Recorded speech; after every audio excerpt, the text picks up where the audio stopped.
Alright, so as the thumbnail suggests, we're going to make big combats happen with the Squad Combat Module version 2. So, what is it? It's a 391 page book that you can run with pen and paper. My friend has done so very successfully. It is also a Foundry VTT module that you install and copy and paste the link that I designed and coded and did everything for. And that one, I can vouch for, you can get insane numbers of creatures and squads fighting. The basic rules are free, okay? Link in the description and pinned comment. You can go check that out right now and follow along if you wish. And everyone has access to the same thing, basically. We'll get into what's in the 391-page book, but don't worry. So, lets you run encounters for you as a GM with up to 200 creatures. Might take you a bit, like 5-some minutes, but you can do it.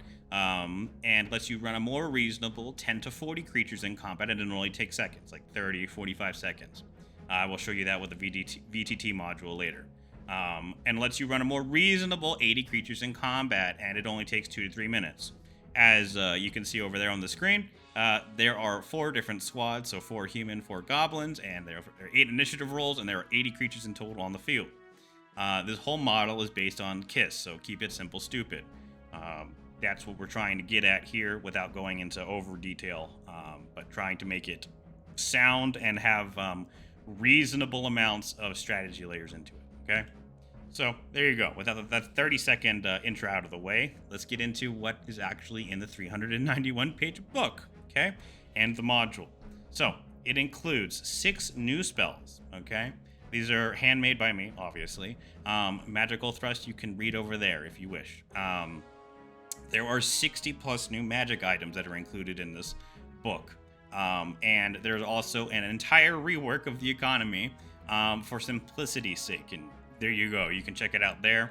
It's also on the Patreon with the 391-page book. But putting, that aside, with the amount of work that went into that, I'll just say that it makes everything a lot easier to run.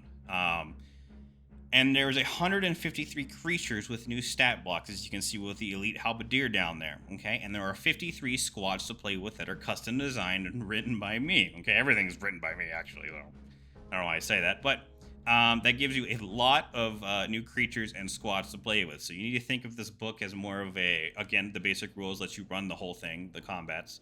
And then you have say like the book, which is like a Morning Canaan's kind of type of thing with the amount of creatures and squads it adds. Okay, it's not like it's not a storybook. Let's put it that way. So let's break this down. What is a squad? A squad is 10 creatures or monsters of the same type combined together in a squad. Okay, they gain the ability to survive longer in combat because there's 10 of them. Okay, while still suffering and lowering their combat potential as they drop in HP. It's basically to reflect that some of them are dying off. They'll lose their combat potential, okay? They retain all of their abilities they had as regular creatures, okay, because they're all just bunched together now. And as you can see, there's a spearman squad over there. It's basically just 10 spearmen. They're not very good, but they, combined, they can pose a threat to most parties, okay? So, how do we make a squad? Making a squad. So, first, you define a creature. So, in this case, we're going to use the peasant that is in the module. And you select him. And you're like, all right, I want to make a squad of him. So, second, you change the size from huge, from whatever they are. So, in this case, medium or small, to huge if they're infantry, and gargantuan if they are mounted, which means if they're riding like horses or wolves or something of that nature, like dire wolves, not wolves. Find the highest HP value, okay? So for example, what I'm talking about there is if the thing says you roll 2d8 plus 5, okay, you just take 2d8, okay, which you give them the max health. That's 16 plus 5. There you go, 21, because I can do math, okay?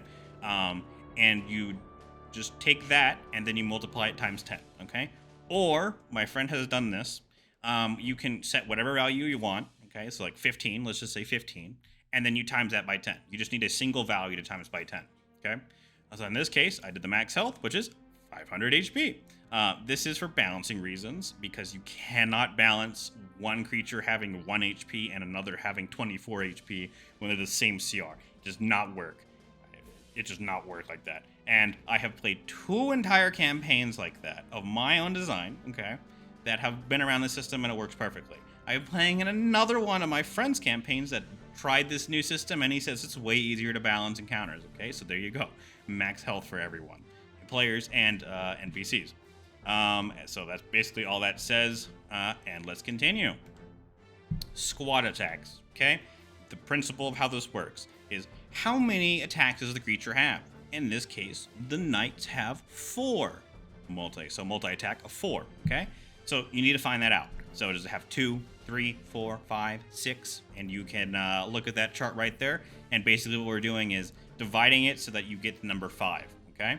So 20 attacks divided by 4, okay, equals 5 squad attacks. So that means there's going to be 20 attacks in total, okay? So what that is telling you is that you are going to divide 50 attacks, okay? So let's just take this multi-attack of 4. So 4 creature attacks, 40 attacks in total, okay? The creature is going to make 40 attacks divided by 8, so you get to 5, okay? So that means 40. So basically what that is telling you is that for you're going to have 8 attacks per squad attack, okay? It's explained very well in the basic rules, and hopefully I made that seem like it was a decent idea. Squad attack degradation, okay? Basically, when the squad loses HP, so 25% of their HP each time, they lose a squad attack to show members dying off, okay?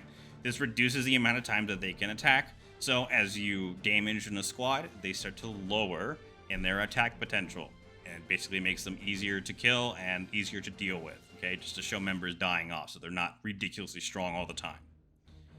Squad bonuses and abilities plus magic, okay? So squads receive bonuses because they're all working together, obvious, okay? They receive a +2 to all saving throws and a +2 to hit with all weapon attacks because, again, they're one big entity for the saving throws because if they fail a fireball, they're all going to be burning to a crisp, and the +2 to hit because they're all legitimately working together, so meaning they're trying to flank you and stuff. If they had abilities as a creature, they can all use those. So, for example, the Knight, in the module, has second chance and receives 50 HP on a bonus action 1 time per day. Okay, so once per short rest. This at a squad level is 500 HP, but works the exact same way. Okay, they use a bonus action, they get 500 HP back. So what does that mean? It means you can put all of the abilities into the squad that a creature had. So there you go, that problem is solved. If the creature had a spell, the squad has spells and can cast them. For example, a Knight squad, in this example, a Knight squad can cast Blur. They all require to concentrate on it. You know, that's going to be a little hard, but it works the exact same way as a regular creature. So if they get hit, they Blur pops into effect, and then if they get actually hit, they have to make a Constitution save or a concentration check to see if they keep it up. But it works the exact same way, okay? Squad finals. So basically, squads also have a reaction, just like any other creature, and they can make 1 squad attack. So only 1, not 5. And they can also take their other reactions. So if, for example, they had like a special one, like this one, for example, Zone Defender Squad. Basically, if a hostile squad or creature moves into the weapon range, they can hit it, drop their speed to 0. It's basically Sentinel, but for a squad, which is pretty powerful. Once initiative, you only need to roll initiative once for the squad. You do not need to roll 10, okay, just once. And then you can stack it either way. You can either just roll initiative and then everyone goes down the line, or you can stack it to where you all roll the initiatives for one side and the other, see which one was higher, and then organize them like that, and then put your players in between, or however you want to do it. It does not matter. I do the method of one side goes first and the other, but you can do whatever you want there. As said, squads, if squads require concentration, then they all have to concentrate on the spell, and they can cast it, same as always. And squads are meant to be dangerous and are always meant to give the players a run for their money. They're not designed for low-level encounters, okay?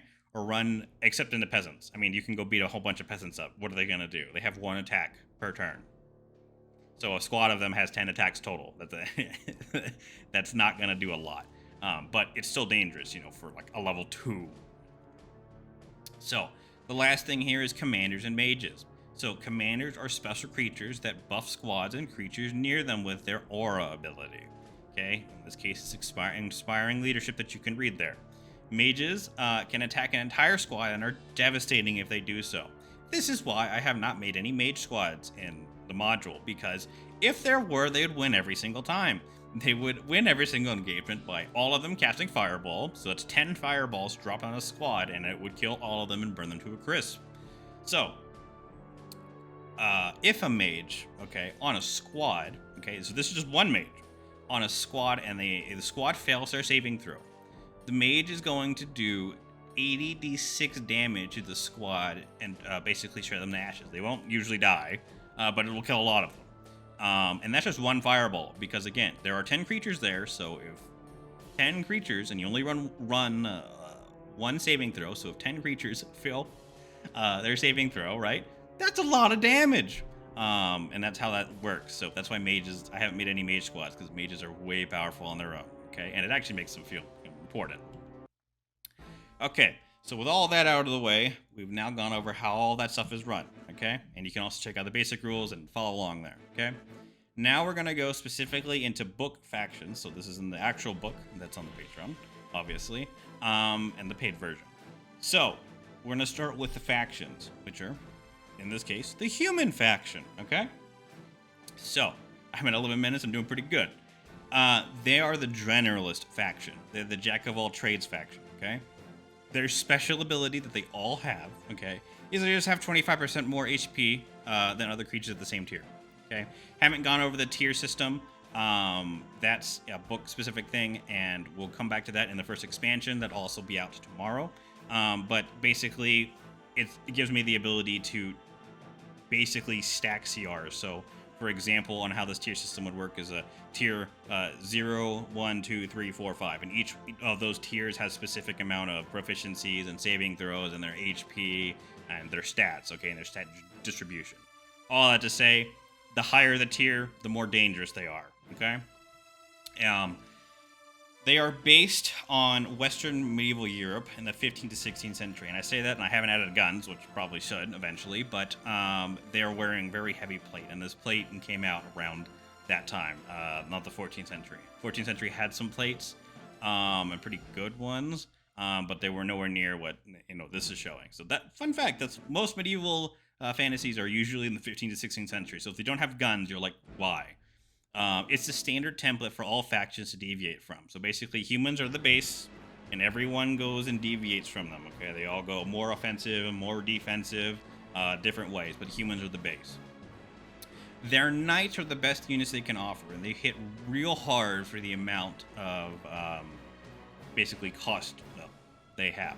They are very expensive units, because obviously they're knights, they're very well trained, and they hit really hard, but everyone else does not them is slightly lower than them. Okay, so there are 33 different squads. Okay, they are usually defense focused with the knights. Okay, so that's one side. The knights are usually defensive focused, and then the offensive focus, like the super powerful offensive guys, are your paladins. Okay, they're paladins from D&D. Okay, that means they have smite, and smite on a squad level does obscene amount of damage. Okay, it will kill everything, but they do not have a lot of defensive values that the knights have. Okay, they don't have like parry, they don't have their second chances and all that stuff, but they have spells. There are 33 new creatures for the humans. Humans generally, as a faction, basically they're resilient and try to stay in the fight with their shields as long as possible to whittle down the enemy. And here are some examples of the creatures. Humans and mages. So mages on the human side are fire. They are strong suited with their fire magic, and they also have warlocks that I basically wrote them from scratch. Making a warlock as a creature is actually pretty tough. They don't have a lot of spells, but I made it work. So they have their whole system for warlock, which makes them powerful summoning types and basically battlefield support kind of things, and also a lot of damage dealing stuff. And their commanders are very strong in their leadership, and they can buff squads around them and other creatures, and they also have their own special abilities. They are pretty tough on their own for commanders, but they're not exceedingly offensive focused. Mainly defensive focused. They have some variance on that with their commanders. Okay, so that's the human faction done. Goblin faction. Okay, Goblin Faction is a pike faction that locks down their enemy with pikes and destroys them with cavalry and archer fire. Okay, they're very small, so how do they compensate for this? Okay, in the module, I made it so that they adopt Alexander's army system that's very ancient. Because again, if you're in the 15th, 16th century with humans, these guys are using stuff from 0 BC. Makes them kind of obsolete, but also pikes I'll still do work. Okay, their trait is they can see in the dark, which humans can't, which I don't think gets enough attention on how big that is. They also get +1 to their AC because of their small stature. Okay, so they're known for fighting in formation, but they can also be flanked. So that's the key term. They have bronze shield pikes and golden shield pikes, and as you can see up there with the purple flowy things on their helmets, they are the golden shield pikes with their little, obviously, golden shield. Okay, there are other tribal units, which is the one below it with the little warriors right here. They are not very good on the front line. Okay, they're goblins. They have a low-ish CR, and they're not very good in a stand-up fight. They are very good at ambushing, though. Okay, ambushing and hit-and-run tactics, because goblins. They have reduced wisdom and charisma in favor of higher combat stats, because goblins need something that they can do. They also have buffing creatures whose sole job is to buff those around them. They're one of the few factions, if not the only faction currently, that has a squad member. So these are the creatures. Okay, so for example, this drummer and this flag bearer, they're the only faction with creatures that can actually buff units around them. Okay, so they can have creatures that do this, and then commanders on top of that, which makes them very effective in fighting as long as they're all together. Okay, their companion cavalry is where the goblin strength lies. Okay, so Alexander, obviously, he's known for his companions. Wolf and goblin. They're very scary and can give human knights a run for their money. Because the wolf gets an extra attack and the knights have a horse. It doesn't. The humans move faster on their horses, but the goblins can, with their companion cavalry, can really wreck them. They got flaming javelins, they got lances, they got their wolves. They are very scary cavalry. So that's what they are, because they work in close tandem with wolves and dire wolves.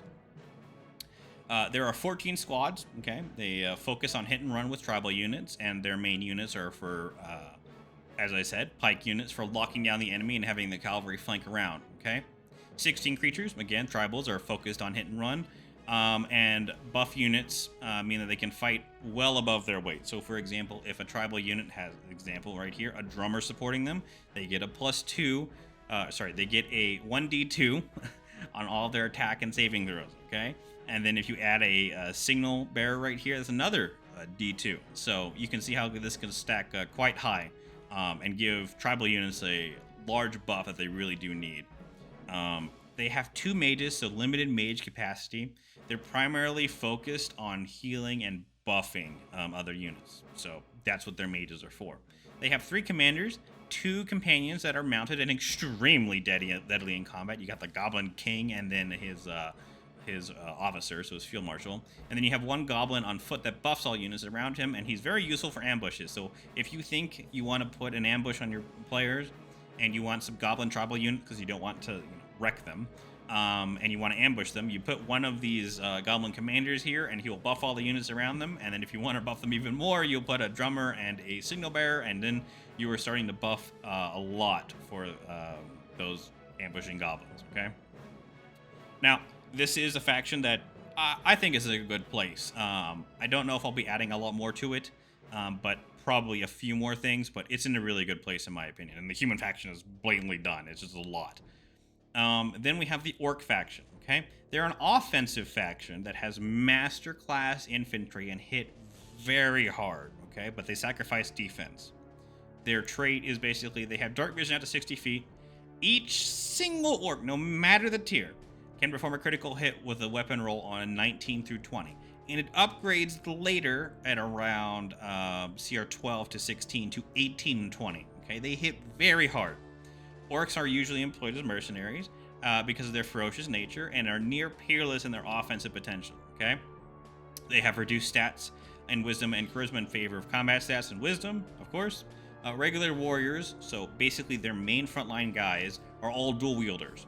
That means they all get extra attack. Okay, that means they all get a single extra attack. Okay, and when you combine that to a squad level, that's 10 creatures with another attack. That's another 10 attacks. That's a lot. Okay, there are 4 squads that they have in the faction currently hit like 18 wheelers, okay, but have no shields and are extremely vulnerable to range attacks, okay? And by extremely vulnerable, I mean they're wearing plate, and that's about it. So if you can hit them, you can hit them real hard.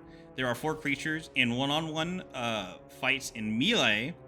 Because of their dual-wielding nature, they are deadly. They will always be a threat to your players, no matter if they're by themselves or in squads. I do not like the regular D&D thing where, oh, they have 10 HP and oh, they're dead. Wow, that's so. So yeah, they're pretty good. Mages, second highest tier mage that is in the book currently. As mages only are outranked by the human faction right now, but they focus on fire with their sorcerers. Okay, their commanders are literally raid bosses. Even a high level party, so 10 to 15, will struggle against a orc king. Okay, this boar right here. Okay, with their they trade their dual wielding nature for a shield and get ridiculous defense. Okay, and they buff all their units around them. They are a serious menace to fight if you're going up at really high levels against them. Okay, so that's the orcs. They're not, as this module implies, you will continuously get updates to the book and the module as things go along. That's why it's on Patreon and not like an official book release kind of thing, because I don't like that system. But yeah, we'll continue to add more orcs. Okay. Then we have the trolls. They are the least fleshed out faction right now, but they still hit real hard. They are the maximum offensive faction, okay? They sacrifice intelligence and charisma with dex for ridiculous strength and constitution. Now, I've been saying that all these factions have been sacrificing intelligence. Trolls really sacrifice it. They have like a 6 in intelligence and charisma. So if you have any spells that work against them like that, yeah, it's going to be real bad, okay? But they are large. They have 120 foot of dark vision. They are resistant to bludgeoning, piercing, slashing, and cold damage, and magic weapons do not bypass this. They also regenerate 5 HP at the start of their turn back to max, and their weapons do double damage because they are large, okay? Trolls usually, as the name suggests, live in caves and are sometimes employed by every single faction that I've currently listed, and you can do whatever you want with them in your games, to fight for them because of their raw strength. That would make sense. There are 3 creatures. A whelp, that's not very strong. It's a troll whelp. But for a CR2, which it is, because it's a whole reason and series behind those decisions, but don't look at the CRs, okay? Creatures can punch a level 1 PC to death in a single hit, but they only got 1 attack, so if it misses, it misses. A grunt, which is the one with the big club, wields a great club and can smash a low-level party to pieces. With his 2 attacks, he will wreck a party if he hits. And the warrior, the big man that swings them all, he does 4d6 plus 8 bludgeoning damage 3 times. He's Dwayne Johnson. Okay, they have 2 magical summons. These are in the spells for the squad combat module, and they basically let you summon a troll warrior, singular, or 2 troll grunts as a 5th level spell. Okay, and his summoning spell, and I think it's pretty good, and you increase their health every upcast. So there you go. So with all of that out of the way, what does the roadmap look like? Okay, because this is how the Patreon thing works. If you subscribe to the Patreon, you get everything. You get all my maps. You get everything. Okay, and in this case, whatever tier you pick, you get everything. Okay, $6 is the lowest tier.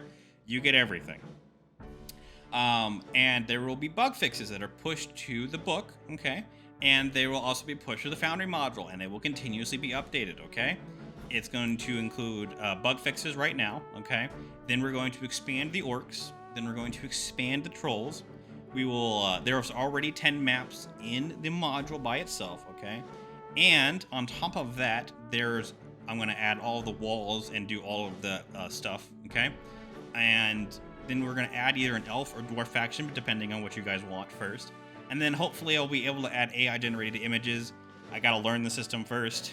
Then I should be able to implement it into the book and also the module and more, okay? Because that would be great. This is only possible with your support, guys. So if we get like 100 people that back this project, we can continue it forever, okay? And I can keep pumping this stuff out. At 1,000 people, it'd be a dream come true, but you know, that's me dreaming right there, okay? The first expansion, okay, so Mercenary Company Module version 1 is out now and on the Patreon, and I'll make a video that will come out tomorrow after you see this video explaining that one, okay? There are 5 more maps that are coming in a week, okay, that will be updated to this module, and you can have them on the Patreon, okay? So, hopefully, that was quick and short. 25 minutes, that's quick and short for me. So, hope you guys check out this module. I'm really excited to bring it to you guys. Other than that, if you click over there, you will see the expansion, so the first expansion, Mercenary Company, okay? If you click there, you will see the installation video for the how to install the Foundry module, and then if you click right above me, you will see the demonstration of this in Foundry V2. All right, so hope you guys have a good rest of your day. Continue DMing all of your games and have fun. All right, see you people later.